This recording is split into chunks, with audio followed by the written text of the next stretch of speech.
अस्सलाम वालेकुम friends, welcome back to Top Smarties drama serial Fairy Tale 2। जैसे ही उम्मीद को पता चला कि फरजाद को पुलिस पकड़ कर ले गई है तो वो पहुंच जाती है पुलिस स्टेशन ताकि सारी गलतफहमियां दूर कर सके। वहां जाकर इंस्पेक्टर को सब कुछ सच सच बता देती है कि वो ऐसी नहीं ऐसे हुआ था, शादी हमारी तब नहीं अब ही हो रही है।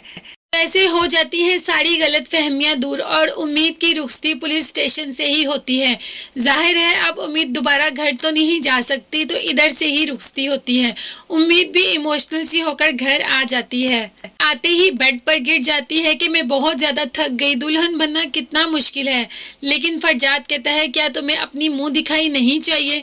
तो ऐसे में फरजाद उसको बाहर ले जाता है और जाकर चाबियां उसके हाथ पर रख देता है। ये लो, ये है तुम्हारा मुंह दिखाई का गिफ्ट, तुम्हारा अपना चाय का कैफे। ये सुनते ही उम्मीद बेसाख्ता जाके फरजाद से लिपट जाती है और उसको यकीन नहीं आता कि जो ख्वाब वो हमेशा से देखती आ रही है आज वो इतनी जल्दी पूरा हो गया। सुबह जब घर पहुंचती है तो सब घर वालों को कीज दिखाती है। ये गिफ्ट फरजाद ने मुझे मेरी मुंह दिखाई पर दिया। पाशा सब कहते हैं इतना महंगा गिफ्ट लेने की क्या जरूरत थी। तो फिर उम्मीद कहती है मैंने नहीं कहा, उन्होंने अपनी खुशी से दिया। जी उम्मीद और फरजाद को खुश नहीं दे सकती, इसलिए फरजाद के घर वालों को फरजाद के सारे किस्से सुना देती है जो कि उसके पहले अफेयर थे, कुछ थे और कुछ अपने पास से बनाकर बढ़ा चढ़ाकर बातें बताती। उम्मीद के घर वाले उसको ले जाते हैं कि अब दोबारा हम इसको फरजाद के साथ नहीं भेजेंगे क्योंकि फरजाद बिल्कुल भी अच्छा लड़का नहीं, उसके इतने ज्यादा अफेयर हैं और हमारी मासूम सी बेटी हम बिल्कुल भी नहीं भेजेंगे। पाशा साहब अपना आखिरी फैसला सुना देते हैं। फरजाद अपनी माँ को कहता है आपको क्या जरूरत थी सब बताने की। तो माँ कहती है मैंने बताया नहीं, उन्होंने मुझसे उगलवा लिया, बातों में बातें निकालते गए और मैं बताती चली गई। यहाँ उम्मीद ने अपने आप को एक कमरे में बंद कर लिया है, सब उसको नॉक कर रहे हैं लेकिन वो दरवाज़ा नहीं खोल रही और फरजाद भी बहुत परेशान है। अपनी माँ से कहता है जब मेरी उम्मीद ही वो ले गए तो मैं क्यों जीऊँ। शादी के पहले दिन ही ये दोनों मियाँ बीवी अलहदा हो गए तो पता नहीं ये शादी कब चलेगी, कैसे चलेगी और कितनी देर तक चलेगी क्योंकि निगू जी इन दोनों में हमेशा मिसअंडरस्टैंडिंग क्रिएट करती ही रही। पर चची भी ऐसे कहती हैं सारे घर वालों को, तो ये तो सासों की आदत होती है, उनका तो काम होता है लड़के और लड़की को आपस में फूट डलवाना।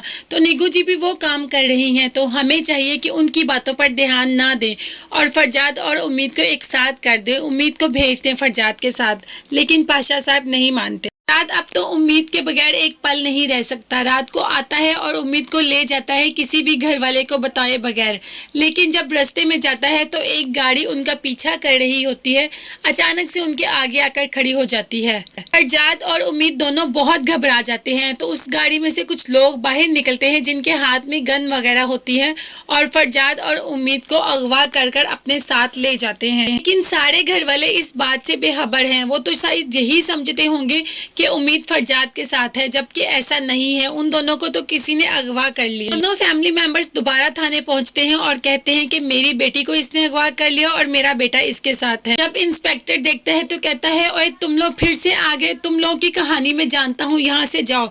लेकिन पाशा साहब गुस्से में आ जाते हैं और कहते हैं मेरी बेटी को इनके बेटे ने अगवा कर लिया, आपका काम है कि मेरी बेटी को बाजियाब करवा के दें। इन हकीकत में तो ऐसा नहीं है ना, लेकिन ये लोग नहीं जानते। तो फ्रेंड्स आपको क्या लगता है, क्या उम्मीद और फरजाद जल्द ही उन लोगों के चुंगल से बच सकेंगे। वैसे उम्मीद जितनी चालें सोचती है तो उम्मीद तो बहुत जल्दी उन लोगों के चुंगल से बच आएगी। आपका क्या ख्याल है, मुझे आपकी राय का भी इंतजार रहेगा।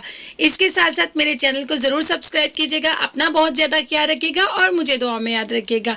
अल्लाह हाफिज, बाय बाय, टेक केयर।